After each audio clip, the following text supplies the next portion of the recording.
Itinanggi ni Mon Arroyo na may inabot siyang pera kay May Enriquez mula sa kumpanya ni Janet Lim Napoles dahil hindi naman daw sila magkalapit na magkakilala ng broadcaster.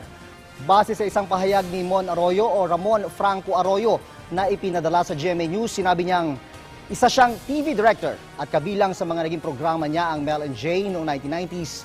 Noon din na nakilala ni Arroyo si Enriquez na naging casual acquaintance lamang niya. Sa pagitan naman ng taong 2003 at 2004, nakilala raw ni Mon Arroyo si Napoles na nagpakilala bilang Jenny na may-ari ng kumpanyang JLN. Kinuha raw siyang consultant ni Napoles para sa entertainment projects ng JLN. Doon niya nakilala si Ben Hurluy na siyang naglalabas ng consultant fees.